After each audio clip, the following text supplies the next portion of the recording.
Olá pessoal, está começando mais um conteúdo exclusivo para vocês, diretamente do Japão, com as principais novidades que aconteceram no país até a data do dia 15 de maio de 2026. Hoje falaremos em destaque de um programa de vistos para contratação de estrangeiros no Japão que está suspenso. É isso mesmo, mais novidades negativas para nós estrangeiros que moramos no Japão e eu vou explicar para vocês exatamente do que se trata.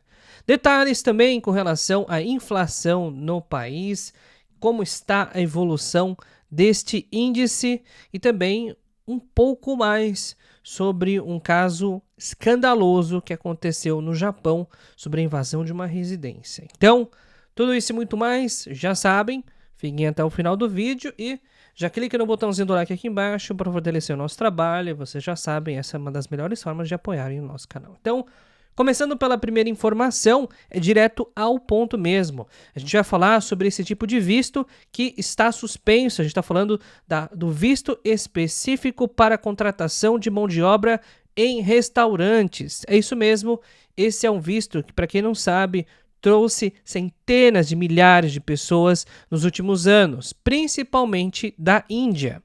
E este visto foi suspenso e o processo de renovação vai ser endurecido. Ou seja, a partir de agora, estamos observando aí o cerco apertando para os estrangeiros no Japão. Visto de negócios, caiu 96% das solicitações, sendo que a gente nem sabe ainda quanto disso está sendo aprovado. Visto de trabalho para foco em restaurantes, vai cair 100% porque os vistos foram suspensos, não houve uma reestruturação do programa, e sim uma suspensão completa desse programa. E as renovações de visto estão ficando mais caras, estou recapitulando aqui outros assuntos importantes, e mais rigorosas. Antigamente, por exemplo, quando você renovava o visto, você não pegava um ano de visto a mais só. Você pegava 3 ou 5, ou já pegava direto permanente. Era assim, no passado não muito distante, era super fácil você conseguir uma permanência longa no Japão. E agora, a maioria dos Sanseis e Niseis, quando fazem renovação, adivinhe, estão pegando visto de só mais um ano. E todos os vistos que são emitidos no Brasil, por exemplo, né, e através ou não de certificado de elegibilidade, estão saindo com apenas um ano. O visto específico para o Sansei, Nisei, por exemplo, cônjuges ou dependentes abaixo de 18 anos. A situação tá ficando complexa, eu diria. Por quê?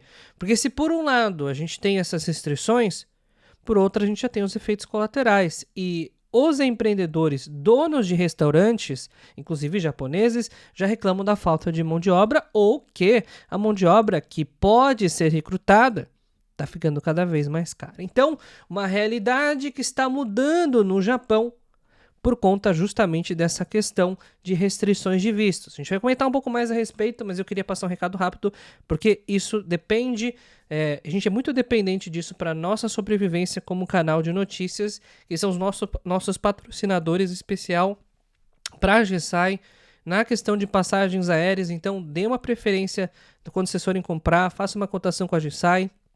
É a agência que mais se preocupa com os clientes, que teve o melhor desempenho durante as últimas crises lá no Oriente Médio.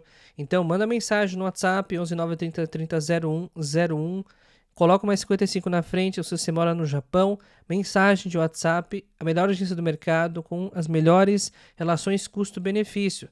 Talvez você não encontre o menor preço, mas sim a resolução para a sua viagem. Então não perca essas oportunidades de passagem, porque elas passam. E só mais um complemento sobre essa questão relacionada à mão de obra no Japão.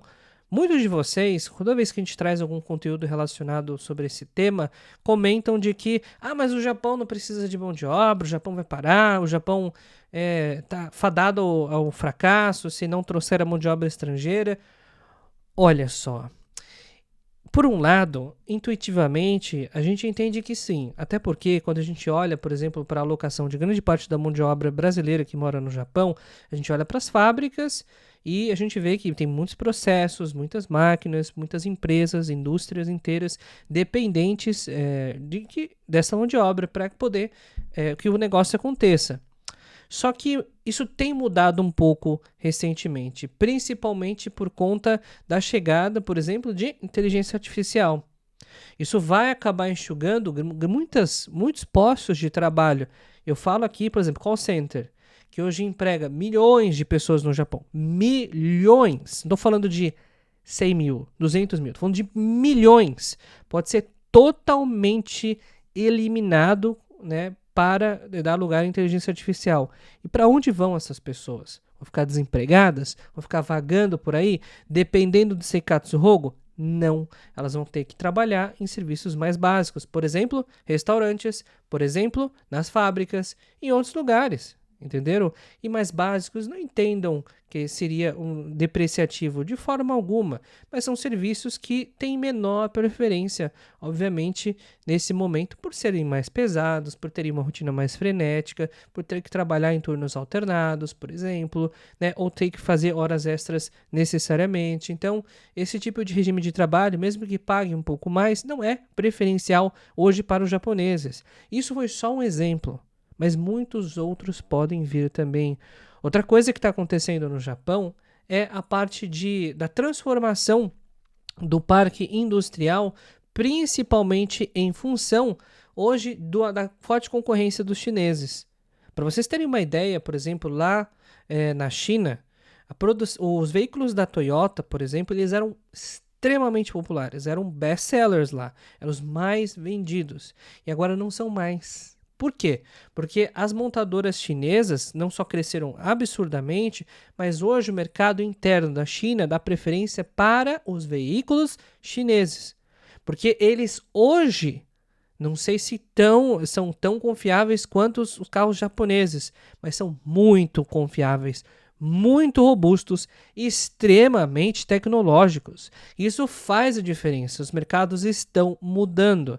Então o mercado de veículos japonês também precisa mudar, também precisa se modernizar, algo que ficou estacionado nos últimos 30 anos. É verdade, se você for nas principais fábricas hoje, né, que produzem as autopeças ou que fazem a montagem dos carros no Japão, o procedimento é igual há muitos e muitos anos, o que mostra que o Japão parou no tempo. E claro que isso está sendo punido nesse momento. O procedimento de montagem de veículo está caro, né? Os insumos são caros, a mão de obra não para de subir o preço e os produtos estão ficando cada vez mais obsoletos. Hoje em dia, o que se valoriza não é só a durabilidade do veículo, mas também a tecnologia embarcada. E nisso, os carros japoneses estão perdendo para os chineses.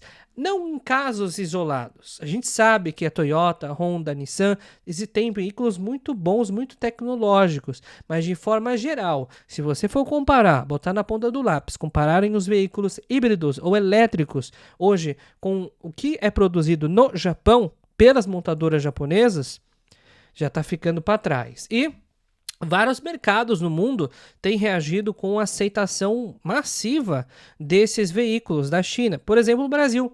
E no Brasil também, pessoal, né? Agora está se transformando também um dos maiores mercados da Toyota, da Nissan, da Honda fora do Japão. Então tudo isso está se transformando.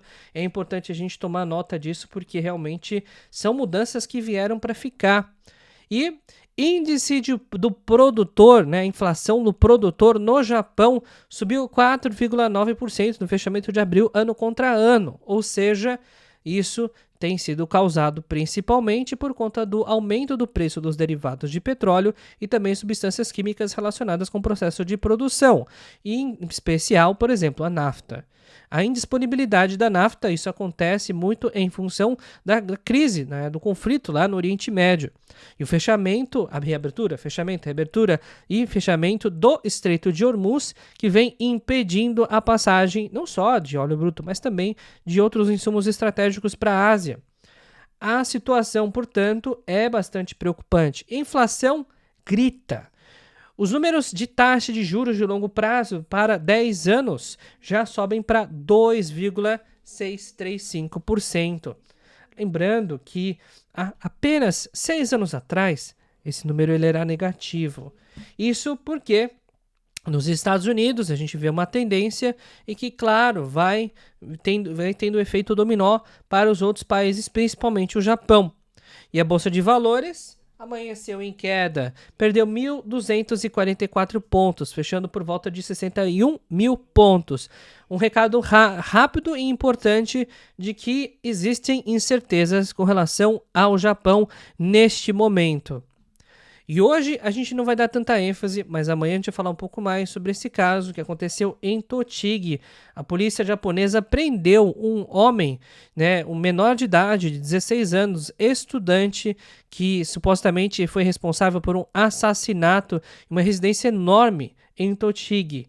A gente tem aí algumas informações que aconteceram e que, segundo a polícia, mais de 4 ou 5 indivíduos invadiram uma propriedade gigante, realmente muito, muito grande, na região de Tochigi, e inclusive essa invasão deixou feridos, e do lado, inclusive, dos moradores da residência, e uma pessoa morta, uma senhora de 69 anos, a dona Eiko, que foi morta cruelmente com um pé de cabra, enfim, martelo, e a gente não tem tantos detalhes assim, mas provavelmente, segundo aí o relatório de polícia preliminar, houve algum tipo de luta corporal que acabou ocasionando no óbito da senhora Eiko. E, claro, são algumas informações preliminares, mas que mostram claramente que o Japão está mudando.